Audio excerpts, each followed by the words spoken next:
Right, what I've been doing off camera is I loosened the lock nut and screwed the plunger out the way, and then tightened the lock nut up again. I'll just zoom out a bit. So what I've got now is I've got a lot less pedal travel.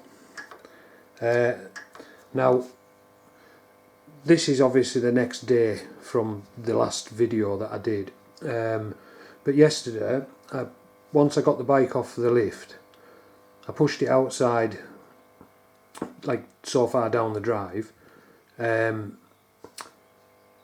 the bike up, drove it into the garage, and then pressed the back brake obviously as I was coming in, and actually it just locked the back wheel up. Not just by pressing it like that. It could brake normal, because I did it a couple of times. Brake normal, just steady away, but if you rammed the brake on, it just locked the back wheel up.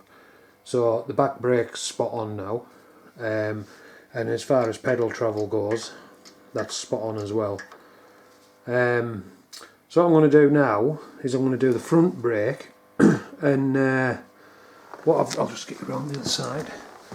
What I've done already, again, same as with the rear brake, I've had the bleed nipple out and just coated the threads in that waterproof grease. I've just left my spanner on there because obviously I'm going to need it. The thing with the performance machine caliper as well is the bleed nipple, the spanner for it's only 1/4 inch. It's a tiny little thing, but obviously I'm going to put my kit on here, same as I did with the back brake. I'm going to get the girlfriend in again to keep the reservoir filled up while I use that kit to pull the fluid through. But I'm going to try and set the camera up down here, and hopefully you'll be able to see, with it being closer, you'll be able to see the tube, the stuff coming through the tube. Now I'll do it like that, but I won't be able to tell until I've got it on the computer, because I can't see properly in this little tiny screen on the camera whether or not it's been a success that you can see the stuff coming through the tube, as in the air bubbles I mean. Once the front brake's done, while the girlfriend's in, I'm going to get her to sit on the bike and have the bike sat upright, and I'm going to zoom out a bit. I'm going to do the belt deflection, and now basically you're meant to have the bike upright with somebody sat on it, and then do your belt deflection with the tool. I'm pretty sure that's going to be near enough. I've got the tool somewhere kicking about. You basically, that was handy. It's just a proper like belt tension gauge, your little rubber O-ring there that sits on the line of the, like, it's £10. So there you've got, I know it's upside down, so I'll turn it, but you've got your £10 there, and the little black line that runs around it. You just bring your O-ring up to it, and then when you come to do it, you just put it under, and on the soft tails you do it on the top string of the belt.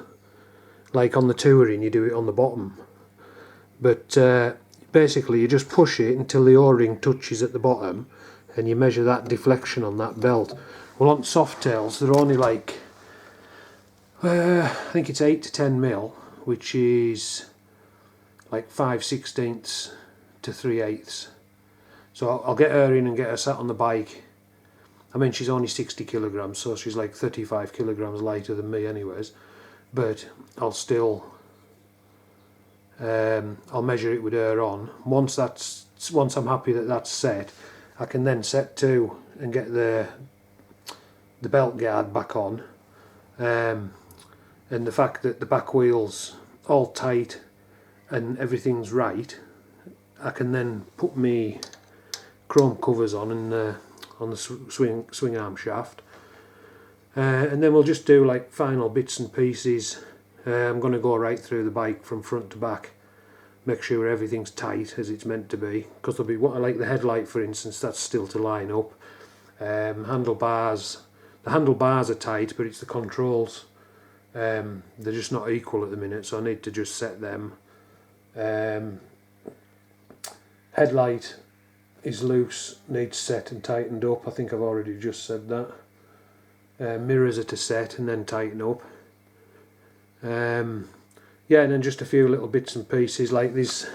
The gear change mechanism, for instance, it's loose, because if you remember, I was leaving it until I could like be happy when my foot's on that I can change the gear. Now that I'm pretty sure just from yesterday when I was sat on it, that's right.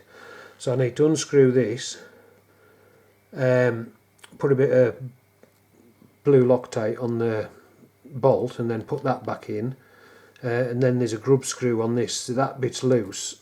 There's a lot of movement in that lever with it hardly moving the back. Once that's tight, then it'll be a lot more, what do you call it, precise. Yeah, and then as I say, general thing, I've got the number plate to stick in, and then I can make a phone call and go and take it for an MOT.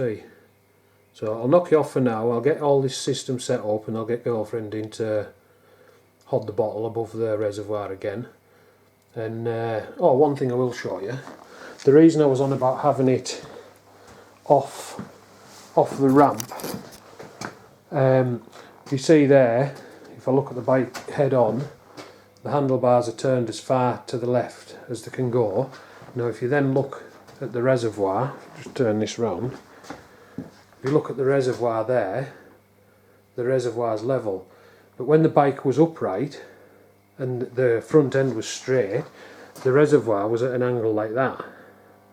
So it would have been a nightmare trying to do that. You probably would have found that in there, no mind saying that, the holes are there.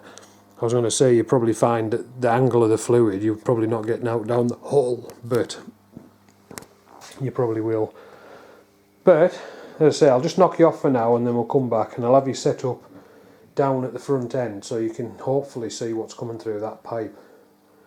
Right, I'm back soon. Right, got everything in place. Got my assistant holding the bottle at the reservoir. Right, so we're going to set off and set this system going now.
get this is still coming out, and then things are going to overflow pretty soon.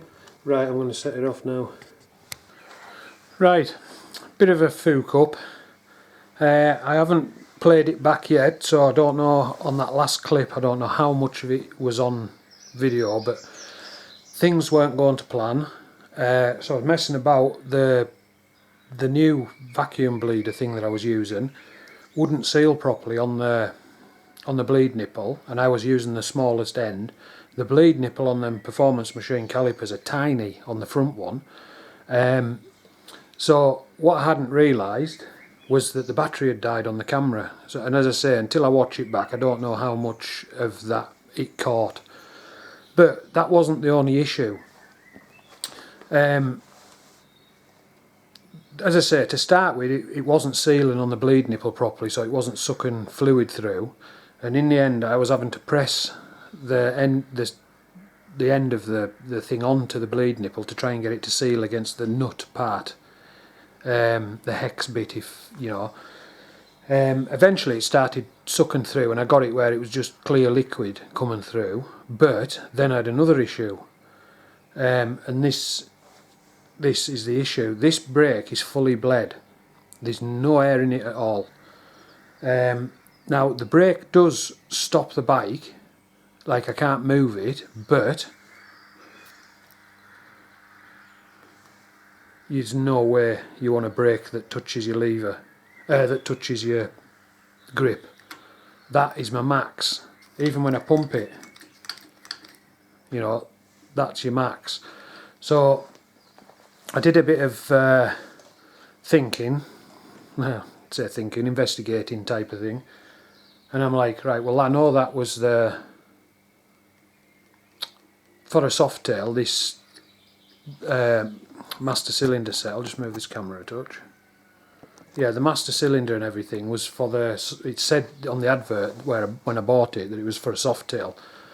Anyways, I've done a bit more checking, and obviously soft tail master cylinders as standard for the single disc is 9/16 bore in the master cylinder.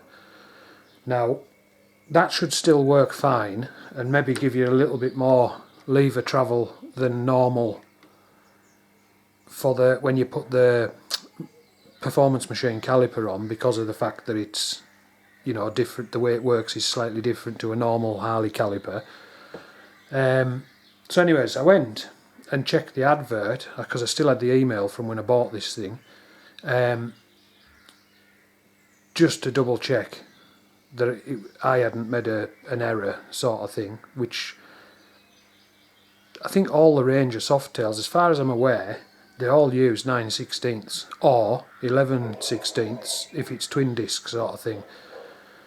So anyways, started checking, and sure enough, on the email, found it, Softail from this year to that year, etc. But when I started reading through the small print, well, I say the small print, basically I fully read the description. Now, in really near the bottom of the description of this thing, it's a 1/2 inch bore. So it hasn't got enough thing to push the fluid through, squeeze the caliper together. There's not enough action in the master cylinder to do it. So this is wrong. My own fault in one way is I should have read the advert properly, but it's also the seller's fault. And I mean, I bought this over a year ago now, so I can't exactly get back to him and say, you tosser, you know. What I'll do is I'll just resell this, but I'll make sure in big letters at the top of the advert sort of thing that it's a 1/2 inch bore. Now, what this is actually off is a newer Sportster, because some of the newer Sportsters are 1/2 inch bore. So I'll just resell it for a Sportster. But I've ordered a new master cylinder set up, chrome again obviously, but I've got a 11/16 one which is designed for twin disc, but it'll work fine. I mean, if I remember rightly, there is a bit somewhere on the performance machine site that says it's preferable to use 11/16 bore master cylinder with their calipers, even for a single disc. So I've just bought a new 11/16 full chrome setup for the front, like this, but obviously bigger bore inside. So for now I'm gonna not do the front brake. Obviously this is going to come back off, but one thing I am going to do when I do get the new caliper, the new master cylinder back, or should I say when it arrives, not when I get it back, I'm going, because of the hassle I was having getting the bleeder to seal on the little bleed nipple, I'm gonna what they call backwards bleed this front brake. Now what that entails is you get a syringe, fill it with brake fluid, connect a pipe to the bleed nipple, like I'll use a smaller pipe that fits on nice and tight. You open the bleed nipple up, this will be empty, obviously the new one will be empty, and then what you do is you just syringe very slowly, push the fluid in through the bleed nipple, which will then fill the caliper up. When the caliper's filled up, it starts to push the fluid up the line and it pushes it into the master cylinder. But the one benefit of doing that is the air that it's pushing out naturally wants to go up anyways. Air rises to the highest point. And that's why it's a good idea, if you bleed your brakes up from scratch, always pull your lever in, put a cable tie around and just leave it overnight, because what will happen is any air, if there is any in your system, sort of comes up the pipe and just comes out through the, especially with it being open, it can just come out into the reservoir. So then you've got more air out your system, hopefully got all of it.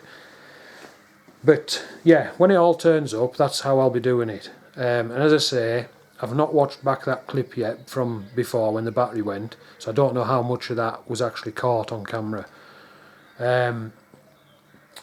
So what I'm going to do now is I'll get you set up, I'll get girlfriend out to sit on bike, and I'm going to do the belt tension and see if that's right. And then after that, there's a few bits and pieces that I can get on with, like putting caps on here and there,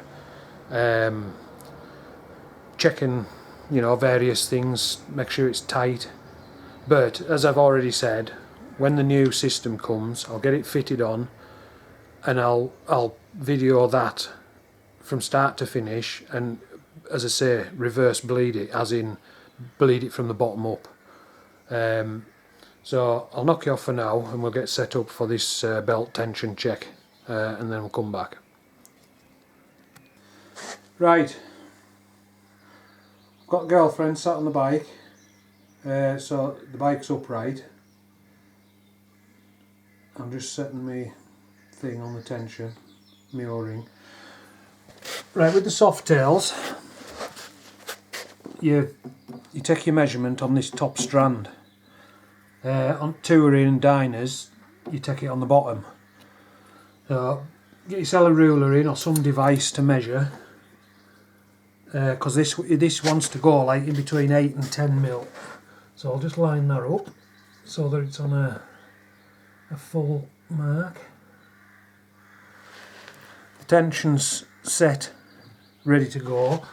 So just just move my fingers a bit, put your tensioner in, and then push it up until the little O-ring on the bottom part there touches the bottom of the body, and check what your measurement is.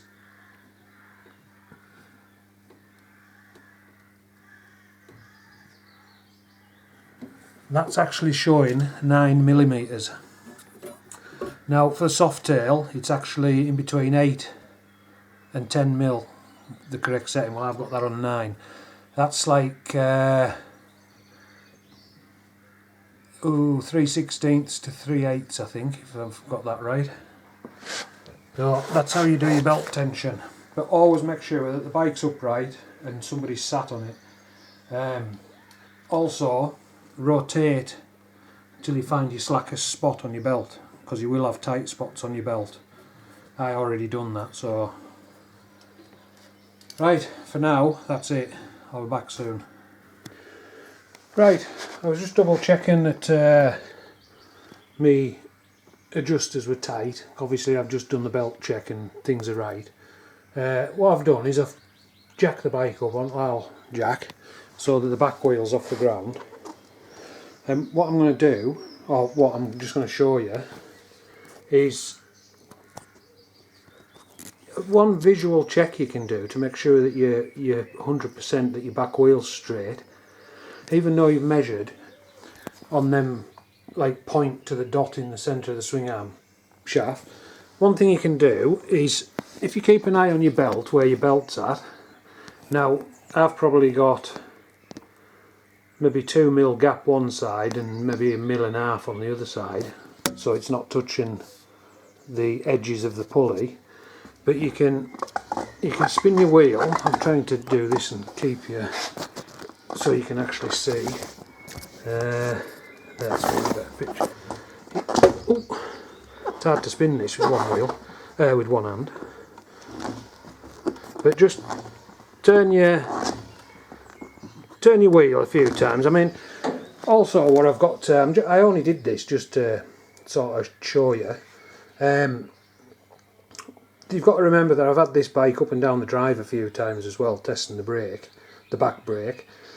So this thing's been running, driving, and basically what you end up with is your belt just sits centrally in your pulley. Now, if you're doing this and your belt veers off to one side, inside or out, what it means is, I've just ripped some more skin off my finger. Cool. Turn it off. Yeah, what it means is, if say for instance your belt was running over to this side, it would mean that your wheel is running off centre that way. I'll try and sort of have something in my hand. I'll use this spanner that I've just found.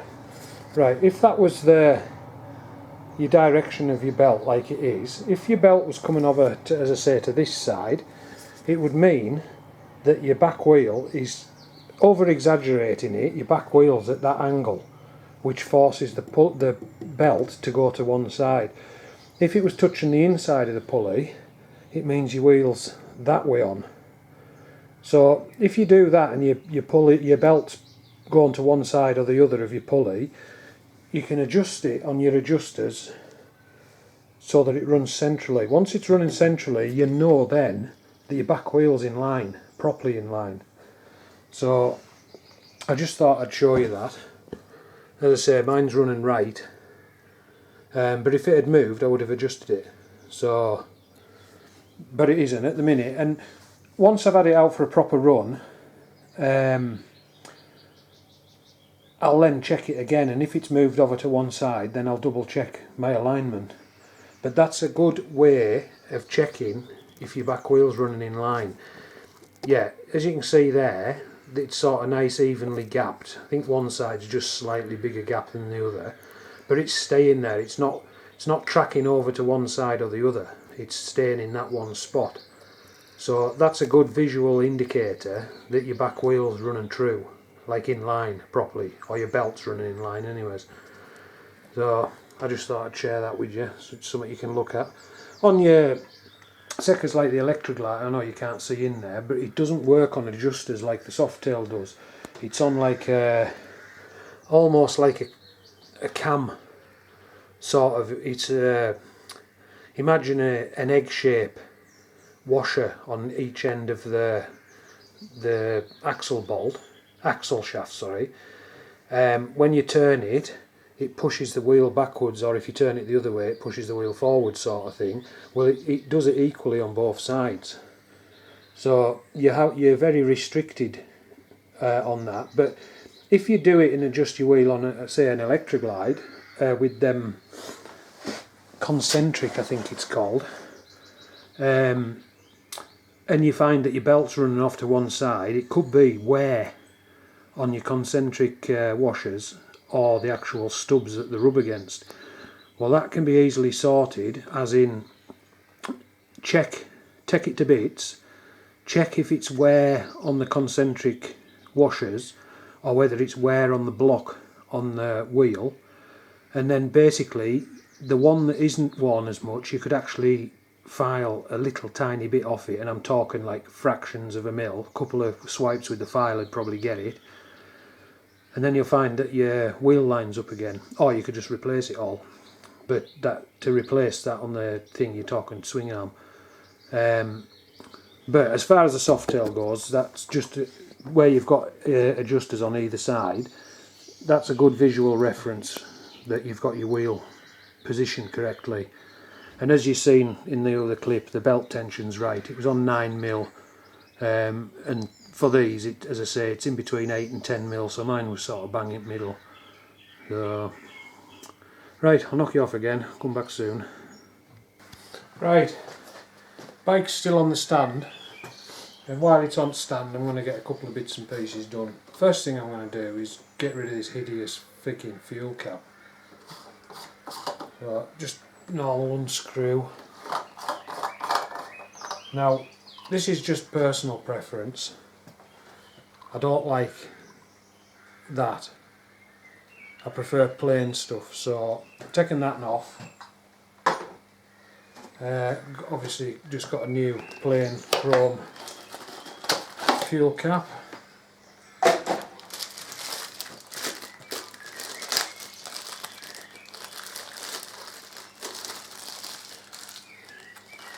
Nice shiny plain one,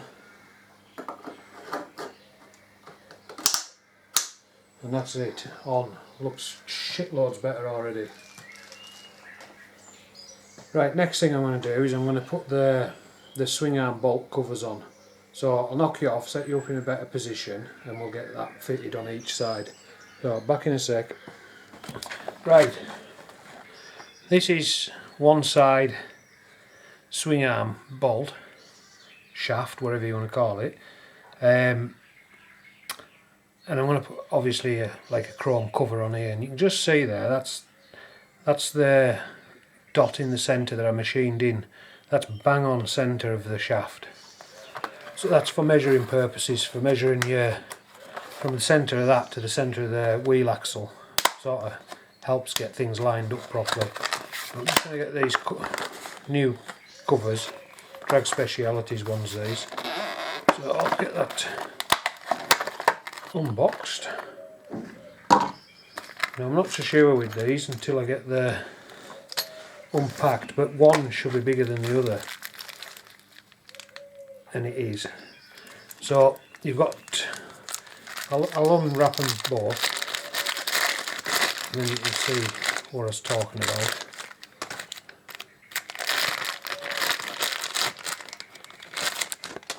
Right, you've got two of these, one's thicker than the other, as you can see there. The thinner one goes on this side, so you'll find that you can't turn it, because on the other side, I don't know if you can see it, just there you've got a flat. Now that's where your grub screw is going to come in. Now you get yourself positioned where you can get in at your grub screw. Now where the flat is on here, I'll probably be putting the grub screw on that front one. Reason being, the back one I'm probably going to get fouled. I'll try, because I'd rather have it on there because it's harder to see, but I might get fouled up by this Allen head that's sticking out of here. So I'll just get the little grub screws out of the packet. Now a similar thing with these as I can't remember what it was I was putting on. Oh, the cylinder head bolt covers. Get grub screws and they come coated in Loctite. Now I'll just try this in. Let's get the long key on. I don't know if you can see on there, you can see that it's got a dab of blue Loctite on it. But these ones, as you can see there, as I'm turning it, it's not coated all the way around like them ones were on the head bolts. So this one might actually screw in okay. The head bolt covers was a right pain in the arse. And this one's actually screwing in fine, so I'll just leave it as it is. Right, I'm going to put it on so that the grub screws here and see if I can... Oh, a bit limited for space where I'm at the minute. I'll see if I can get the Allen key on it. Tell you what, I'll put the Allen key on first.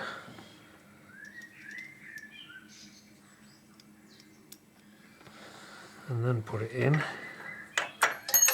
Yeah, just as I thought. Right, I'm just going to knock you off for a second because that was the Allen key that came with the kit and it's quite short. I'm going to get a longer Allen key that I can get from underneath the bike. So I'll just be a sec. I'll come back in a minute. Right, I've got a longer Allen key on this, which is easier to hold. It's better fit as well. So I'm putting it in with the grub screw facing down there. So I'll just hold it in with my finger.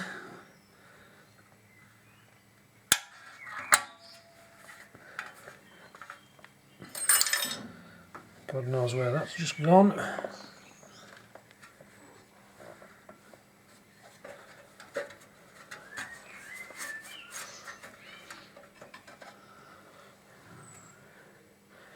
Well, you wouldn't believe that, would you?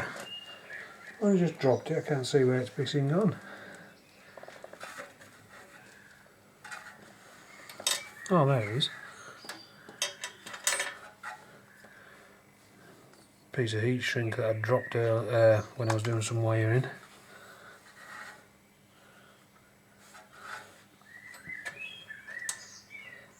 It's dropped onto the lift. I just can't believe it's done that. Well, I can't, it's my luck. Right, I'm just going to knock you off a minute because I need to get my Allen key out of here. I'll just be a sec. Right, got the Allen key back out. I'll try and keep a better hold of it this time. Find the grub screw.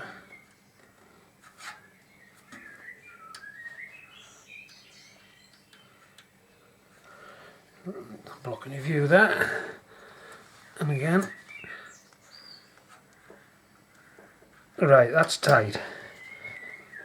So that's a nice shiny cover on there rather than a dull old ball. Right, I'll knock you off, get you set up at the other side, and we'll get the other side put on. It's basically the same thing, but ever so slightly different. So I'll be back in a minute. Right, we're on the nut side of the shaft, and as you can see, the flat is closer to the bottom, but it's also smaller anyways. And if you look at the inside, again you've got a flat right at the bottom there, where the grub screw comes through, but it's a smaller inner diameter, so it fits over the... It's actually a nice fit, that. So I'll just get the grub screw out and we'll be mounting it so the screw's under this bit here, right at the bottom.